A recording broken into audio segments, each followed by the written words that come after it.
नमस्कार आदाब दोस्तों, चलिए आज 10 जून सुबह देश की ताजा बड़ी खबरें आपके लिए लेकर हाजिर है। चलिए दोस्तों नजर डालते हैं सबसे पहले सुर्खियों पर। मोदी के शपथ लेते ही प्रसिद्ध ज्योतिष ने की बड़ी भविष्यवाणी, कहा 3 साल बाद नरेंद्र मोदी नहीं रहेंगे प्रधानमंत्री। भाजपा और मोदी को बड़ा झटका। नरेंद्र मोदी ने तीसरी बार ली प्रधानमंत्री पद की शपथ। मोदी के साथी जेपी नड्डा, अमित शाह समेत 35 नेताओं ने ली मंत्री पद की शपथ। मोदी के प्रधानमंत्री बनते ही अखिलेश यादव का बड़ा हमला, कहा ऊपर से जुड़ा कोई तार नहीं, नीचे कोई आदान नहीं।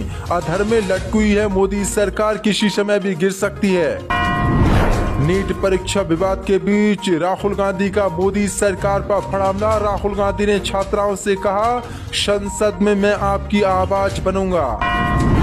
जारंगे पाटिल का भाजपा पर गंभीर आरोप, कहा बीजेपी को वोट न देने पर बीड में मराठा समुदाय के लोगों पर हो रहा है हमला।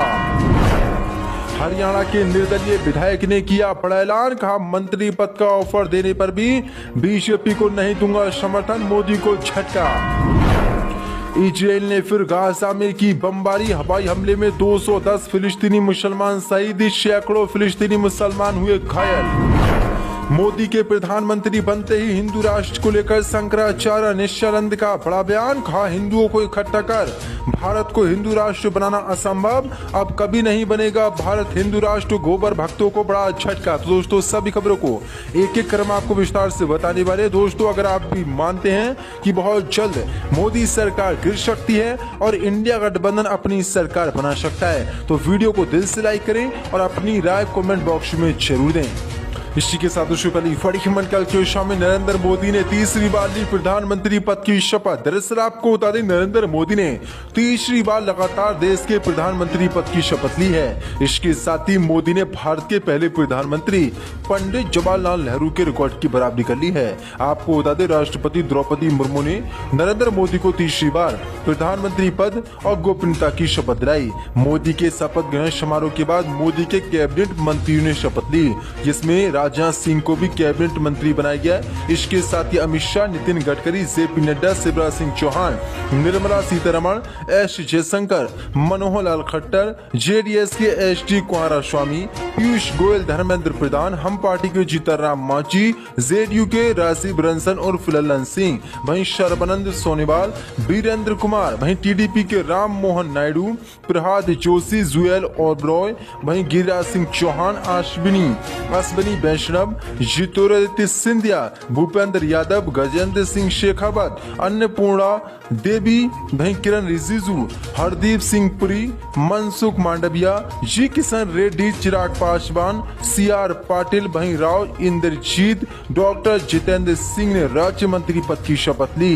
वहीं अर्जुन राम मेघवाल ने भी राज्य मंत्री पद की शपथ ली। इसके अलावा शिवसेना से प्रताप राव गणपत राव ने राज्य मंत्री पद की शपथ ली। इसके अलावा आरएलडी के जयंत चौधरी ने भी राज्य मंत्री पद की शपथ ली। अब देखना होगा कि ये मोदी सरकार गठबंधन की जो सरकार है कितने दिनों तक चलती है और कितने दिन बाद ये सरकार गिर जाती है, ये देखना होगा। आपकी क्या राय है? क्या मोदी तीसरी बार अपना पूरा कार्यकाल कर पाएंगे या ये बीच में ही सरकार गिर जाएगी? अपनी राय कमेंट बॉक्स में जरूर। इसी के साथ अखिलेश का मोदी सरकार पर हमला, बोले ऊपर से जुड़ा कोई तार नहीं, नीचे कोई आधार नहीं, ये अधर में लटकी हुई है बीजेपी की सरकार। दरअसल आपको बता दें, नरेंद्र मोदी ने तीसरी बार देश के प्रधानमंत्री पद की शपथ ली है। अब ये सरकार कितने दिनों तक चलती है और कितने दिन के लिए प्रधानमंत्री मोदी को देश का पीएम बनाया गया है, इसको लेकर अब अखिलेश यादव ने शपथ ग्रहण समारोह के बाद अखिलेश यादव ने मोदी पर हमला बोला है। अखिलेश यादव ने मोदी सरकार को अधर में लटकी हुई सरकार करार दिया है। अखिलेश ने बीजेपी सरकार पर हमला बोलते हुए कहा कि ऊपर से जुड़ा कोई तार नहीं,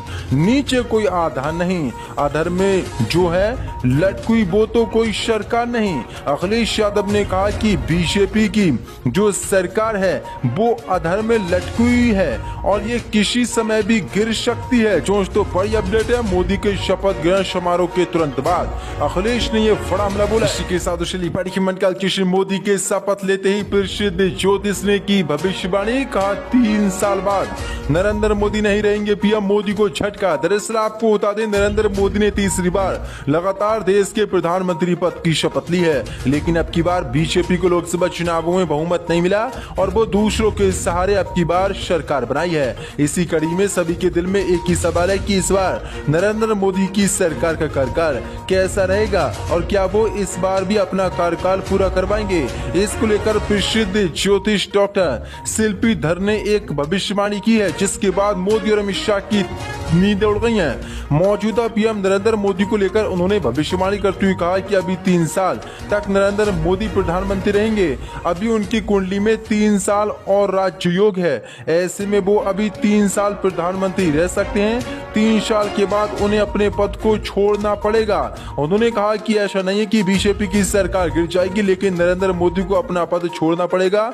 उनकी जगह पर अमित शाह, नितिन गडकरी या योगी आदित्यनाथ प्रधानमंत्री बन सकते हैं। दोस्तों बड़ी अपडेट निकल कर सामने रही है। उन्होंने चंद्रबाबू नायडू को लेकर भी भविष्यवाणी की और कहा कि उनके लिए ये साल काफी ज्यादा अच्छा है, भविष्य में वो कोई बड़ा पद भी संभाल सकते हैं। दोस्तों बड़ी अपडेट निकल के सामने, ज्योतिष डॉक्टर शिल्पी धर ने भविष्यवाणी कर दी और कहा कि मोदी 3 साल से ज्यादा देश के प्रधानमंत्री नहीं रहेंगे और उनको 3 साल के बाद इस्तीफा देना होगा। इसी के साथ नीट परीक्षा विवाद के बीच राहुल गांधी ने छात्रों से कहा, संसद में मैं आपकी आवाज बनूंगा। दरअसल आपको बता दें, कांग्रेस नेता राहुल गांधी ने रविवार को प्रधानमंत्री पद के लिए मनोनीत नरेंद्र मोदी पर नीट यूजी मेडिकल प्रवेश विवाद को लेकर निशाना साधा और कहा कि परीक्षा में कथित अनियमितताओं ने उनके नए कार्यकाल के लिए शपथ लेने से पहले 24 लाख से अधिक छात्राओं को तबाह कर दिया है। अखिलेश यादव ने देश के छात्रों को भरोसा दिलाया कि वह संसद में उनकी आवाज बनेंगे और उनके भविष्य से जुड़े मुद्दों को मजबूती से उठाएंगे। आपको बता दें, नीट यूजी मेडिकल प्रवेश परीक्षा में अंकों को बढ़ा चढ़ाकर पेश किए जाने के आरोपों के बीच राष्ट्रीय परीक्षण एजेंसी एनटीए ने शनिवार को घोषणा की कि शिक्षा मंत्रालय ने 1500 से अधिक उम्मीदवारों को दिए गए अनुग्रह अंकों की समीक्षा के लिए 4 संसदीय पैनल गठित किए हैं। एक्स पर हिंदी में लिखे एक पोस्ट में राहुल गांधी ने इसी पर कहा कि नरेंद्र मोदी ने शपथ अभी नहीं ली है और नीट परीक्षा में अनियमितताओं ने 24 लाख से अधिक छात्रों और उनके परिवारों को तबाह कर दिया है। अखिलेश ने कहा कि एक ही परीक्षा केंद्र से 6 छात्रों ने अधिकतम अंकों के साथ परीक्षा टॉप की है, जबकि कई छात्रों को ऐसे अंक मिले हैं जो तकनीकी रूप से संभव नहीं है, लेकिन सरकार लगातार पेपर लीक की संभावना से इनकार कर रही है। अखिलेश के बाद राहुल गांधी ने कहा कि कांग्रेस ने शिक्षा माफिया और सरकारी मशीनरी की मिलीभगत से चल रहे इस पेपर लीक उद्योग से निपटने के लिए एक मजबूत योजना बनाई है। उन्होंने कहा कि हमने अपने घोषणा पत्र में कानून बनाकर छात्रों को पेपर लीक से आजादी दिलाने का संकल्प लिया था। राहुल गांधी ने कहा कि आज मैं देश के सभी छात्रों को भरोसा दिलाता हूं कि मैं संसद में आपकी आवाज बनूंगा और आपके भविष्य से जुड़े मुद्दों को मजबूती से उठाऊंगा। दोस्तों बड़ी अपडेट के हार के बाद बौखलाई बीजेपी सरकार, जारंगे पाटिल का बड़ा दावा, कहा बीजेपी को वोट न देने पर बीड में मराठा समुदाय के लोगों पर हो रहा है हमला। दरअसल आपको बता दें, महाराष्ट्र के मराठा आरक्षण आंदोलन के नेता मनोज जारंगे पाटिल ने बड़ा दावा किया है। उन्होंने कहा कि बीड जिले के कुछ गांवों में मराठों पर बीजेपी की पंकजा मुंडे को वोट नहीं देने के लिए हमला किया जा रहा है। उन्होंने गृह मंत्री देवेंद्र फडणवीस से लोकसभा चुनाव में बीड में बीजेपी को वोट न देने पर मराठा समुदाय के लोगों पर हमला करने के विरुद्ध कार्रवाई करने का आग्रह किया। आपको बता दें, अंतरवाली सारथी ग्राम में अनिश्चितकालीन अनशन के दूसरे दिन पत्रकारों से बातचीत करते हुए जारंगे ने दावा किया कि बीड जिले के कुछ गांवों में मराठों पर भारतीय जनता पार्टी की पंकजा मुंडे को वोट न देने पर हमला किया जा रहा है। पंकजा मुंडे में आपको बता दें, पंकजा मुंडे चुनाव में राष्ट्रवादी कांग्रेस यानी एनसीपी पार्टी के उम्मीदवार बजरंग सोना बने से हार गए थे। जारंगे पाटिल ने गृह मंत्री फडणवीस और बीड के पुलिस अधीक्षक से हिंसा के खिलाफ कार्रवाई की मांग की और मराठा युवाओं से शांति और सौंदर्य बनाए रखने की अपील की। उन्होंने कहा कि मराठा हितों का विरोध करने वाले नेताओं को आगामी विधानसभा चुनाव में परिणाम भुगतने होंगे। तो बड़ी अपडेट निकल के सामने आ रही है। बीजेपी को मराठा लोगों ने महाराष्ट्र में वोट नहीं दिया, तो बीजेपी के लोग अब मराठा समुदाय पर हमला के साथ कैलकुलेशन। शंकराचार्य नित्यानंद का बड़ा बयान, कहा हिंदुओं को इकट्ठा कर भारत को हिंदू राष्ट्र बनाना असंभव। दरअसल आपको बता दें, गोबर धन मठपुरी के पीठाधीश्वर शंकराचार्य नित्यानंद ने झुंसी शिव गंगा आश्रम में प्रवेश के दूसरे दिन रविवार को हिंदू राष्ट्र संगोष्ठी में कहा कि सबको इकट्ठा करके भारत को हिंदू राष्ट्र नहीं बनाया जा सकता, क्योंकि हिंदुओं को संगठित करना तराजू पर मेंढक तोलने जैसा है। हिंदुओं में पद प्रतिष्ठा पाने की लालसा अधिक होती है, सबको संतुष्ट नहीं किया जा सकता। कार्य करने की एक शैली होती है, हम अपना कार्य करते जा रहे हैं, सबको इकट्ठा करते चलेंगे तो विलुप्त हो जाएंगे। आपको बता दें, नेपाल से आए एक दंपति की जिज्ञासा का मार्गदर्शन करते हुए शंकराचार्य ने कहा कि नेपाल को हिंदू राष्ट्र बनाने के प्रति मेरी आशा थी। नेपाल को चीन की कुटिल चालों से भी बचाना चाहते थे, इसी भाव से नेपाल की कई यात्राएं भी की थी, किंतु नेपाल की विचित्र दिशाहीनता देख व्यतीत हो गया और उधर से अपना ध्यान ही हटा लिया। शंकराचार्य ने कहा कि सत्ता लोलू पता और स्वार्थ की पराकाष्ठा को देखिए, नेपाल के अनमोल ग्रंथागार को चलाने वाले दिशाहीन प्रचंड जैसे व्यक्ति को प्रधानमंत्री बना दिया गया। नेपाल के राजनीतिज्ञ चीन की कूटनीति के आगे नतमस्तक हैं। शंकराचार्य ने कहा कि दक्षिण भारत में समुद्र के अंदर राम सेतु को काल्पनिक बताकर उसे तोड़ने का प्रयास किया गया। राम सेतु की रक्षा के लिए दक्षिण भारत की यात्राएं की, वहां एक व्यक्ति सुब्रह्मण्यम स्वामी के साथ देने पर बड़ा आंदोलन खड़ा कर राम सेतु को तोड़ने से बचाया।